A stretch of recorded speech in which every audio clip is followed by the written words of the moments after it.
बिस्मिल्लाहिर्रहमानिर्रहीम। हर देखने और सुनने वाले को अस्सलामु अलैकुम। इस उम्मीद के साथ कि आप जहां होंगे खुश होंगे, आज की वीडियो का आगाज़ करते हैं।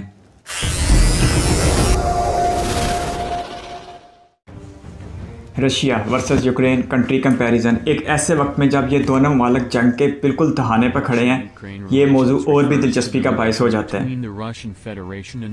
एक वक्त था जब यूक्रेन रशिया का हिस्सा था, फिर 1991 में ये सोवियत यूनियन से अलग हो गया और अब एक अलग मुल्क की हैसियत से अमेरिका और यूरोप की मदद से किसी हद तक अपने आप को, अपनी बका को जिंदा रखे हुए हैं। लेकिन मामला बहुत कशीदा हैं। 1 लाख से ज़्यादा फौज रूस यूक्रेन सरहद पर तैनात है। रशिया की तरफ से यूक्रेन के ऊपर बिल्कुल गोली तानी हुई है उन्होंने, बंदूक। नेशनल डे 12 जून रशिया और 24 अगस्त 1991 इन्हीं से लागू हुए थे, उन्हीं का अटूट अंग है। 17 मिलियन 1 करोड़ 70 लाख यानी कि रशिया और 6 लाख 3 हज़ार। इतना छोटा तो यूक्रेन भी नहीं है रकबे के लिहाज से, हमारे पाकिस्तान के तकरीबन आसपास है।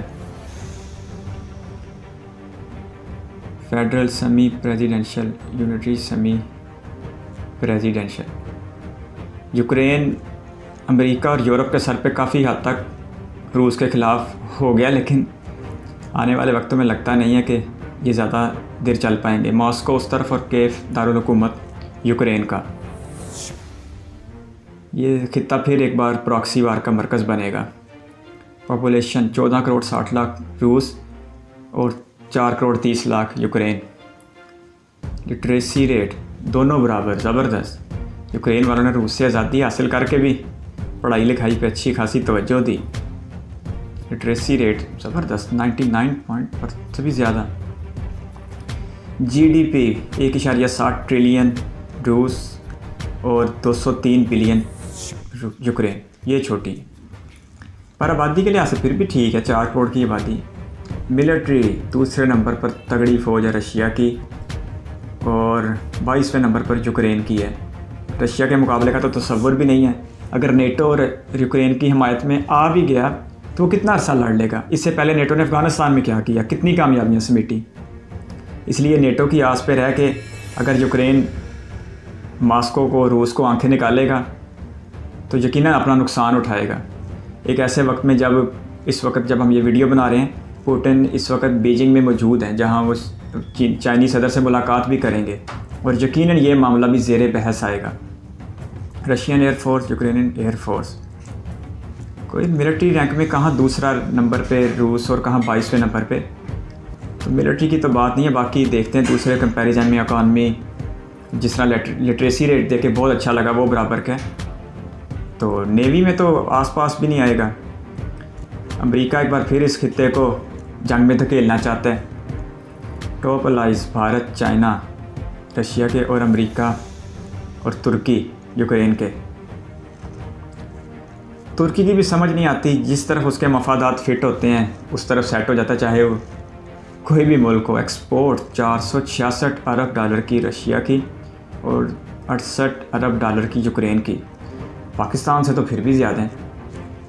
पाकिस्तान तो अभी 25-26 अरब डॉलर पे ही फिर है। इम्पोर्ट 247 अरब डॉलर की इंपोर्ट रशिया करता है, 53 अरब डॉलर की इंपोर्ट यूक्रेन करता है। और ये मईशत के लिए एक बड़ा मुस्बत इशारा होता है कि इंपोर्ट्स कम हो एक्सपोर्ट की निस्बत। और रशिया सबसे ज़्यादा फ्यूल्स, गैस का पूरे यूरोप में इस्तेमाल होने वाली गैस का 35% रशिया देता है। अगर यूरोप अमेरिका के कहने पर इस तनाज़े में उलझ गया तो रशिया भी उन पर अच्छी खासी ज़रब लगाने की सलाहियत रखता है। टॉप इम्पोर्टेड प्रोडक्ट, गाड़ियाँ मंगवाते हैं, मशीनरी गाड़ियाँ रशिया वाले मंगवाते हैं और मिनरल फ्यूल्स मंगवाते हैं यूक्रेन वाले। गुड।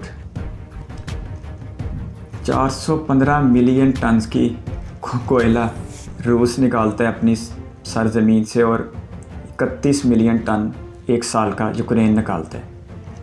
यूक्रेनियों के पास कोयला भी कम है। 1 मिलियन गीगावाट आवर रूस की प्रोडक्शन है और यूक्रेन की गुजर गई। ऑयल प्रोडक्शन दुनिया का दूसरा बड़ा मुल्क है, शायद सऊदी अरब के बाद। ओपेक का मेंबर भी है।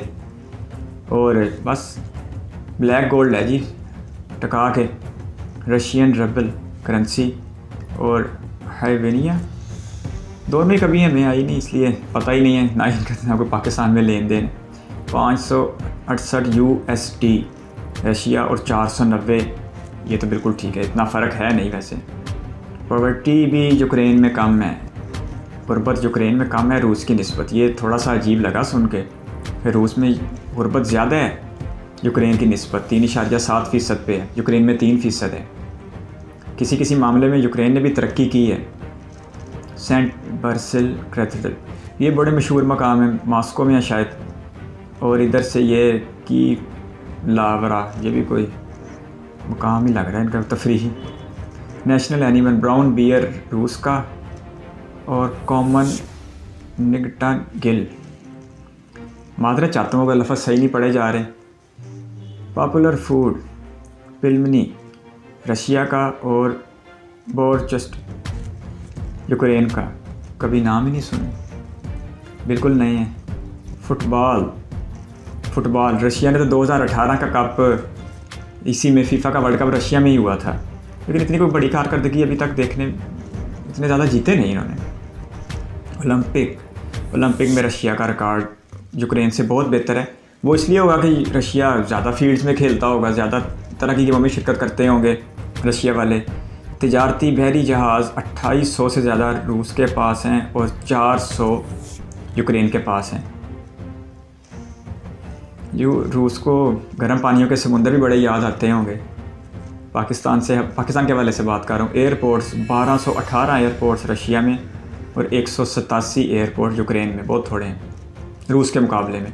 रेलवेज़ 87,000 किलोमीटर रूस, 21,000 किलोमीटर यूक्रेन। अपने रकबे के हिसाब से यूक्रेन में ज़्यादा लग रही है रूस की निस्बत। रूस का एक बहुत बड़ा हिस्सा ईरान पड़ा है। टूरिज़म 24 मिलियन रूस और 14 मिलियन यूक्रेन। ये यूक्रेन का ज़्यादा है क्योंकि इतना रकबे के लिहाज से इतना छोटा मुल्क होने के बावजूद यहाँ पर सियाहत ज़्यादा है। इंटरनेट यूज़र 124 मिलियन, यानी कि 12.5 करोड़ इंटरनेट यूज़र रशिया में हैं और तकरीबन 3 करोड़ यूक्रेन में। 85% आबादी के पास रशिया में इंटरनेट की सहूलत है और 66% के पास यूक्रेन में। टेम्परेचर तो रशिया का -67.8 है, और ये जो दुनिया का सबसे ठंडा गांव है या कस्बा है वो भी रशिया में है। वहाँ तो बहुत ठंड होती है, वहाँ अगर लोहे के कुछ चिपक जाए आपके साथ तो वो उतरता ही नहीं है, एमरजेंसी बन जाती है। दोनों तरफ ईसाईयत ही बड़ा मज़हब है, 73% रशिया में और 87.3% यूक्रेन में। इस यूरोप के खित्ते का मज़हब वैसे भी ज़्यादातर ईसाईयत है। वर्ल्ड हैप्पीनेस इंडेक्स 5.4 के इंडेक्स के साथ, स्कोर के साथ रशिया वाले खुश रहते हैं और 4.8 के साथ यूक्रेन वाले उनसे थोड़ा सा कम खुश हैं। बहुत ज़बरदस्त कंपैरिजन था। अगर मिलिट्री को एक तरफ रख दें तो फिर यकीनी तौर पर यूक्रेन रूस का मुकाबला कर सकता है, लेकिन दफ़ा के बगैर कोई कौमें अपना वजूद बरकरार नहीं रख सकती, और ख़ुसूसन जब अपने से कई गुना बड़ा दुश्मन बिल्कुल सर पर सवार हुआ हो, जिस तरह के आजकल ये मामला चल रहे हैं। अमेरिकी इंटेलिजेंस एजेंसी का तो दावा था कि जनवरी जो पिछला महीना गुजरा है इसमें यूक्रेन के ऊपर रूस का हमला करने का मुकम्मल मंसूबा है, लेकिन रूस अभी तक तो इतने जारहाना इक़दाम तक नहीं पहुंचा। लेकिन तीसरी दुनिया में बैठे हुए अमेरिका को इस बात की तकलीफ ज़रूर है कि अभी तक पुतिन की तरफ से कोई जारहाना इक़दाम क्यों नहीं लिया जा रहा। अभी कल की खबर है कि रूस के सदर व्लादिमीर पुतिन ने बड़े वाज़ेह अल्फाज में कहा है कि अमेरिका का मकसद इस खित्ते में यूक्रेन का तहफ़्फ़ुज़ बिल्कुल भी नहीं है, बल्कि वो यूक्रेन को बहाना बना के रूस की तरक्की को रोकना चाहते हैं। अब ये व्लादिमीर पुतिन ज़्यादा बेहतर जानते हैं कि वो तरक्की को किस तनाजुर में ले रहे थे। जबकि आज ही की खबर है कि बीजिंग पहुंच रहे हैं व्लादिमीर पुतिन, जो रूस के सदर हैं, वो चाइना के सदर के साथ मुलाकात करेंगे। और यकीनी तौर पर जो खित्ते में इतनी बड़ी तब्दीली हो रही है कि एक तरफ नेटो बिल्कुल यूक्रेन के पीछे आके खड़ा हो गया है और रशिया के साथ लड़ने के लिए तैयार है, तो दूसरी तरफ रशिया को भी अपने इत्तेहादी चाहिए।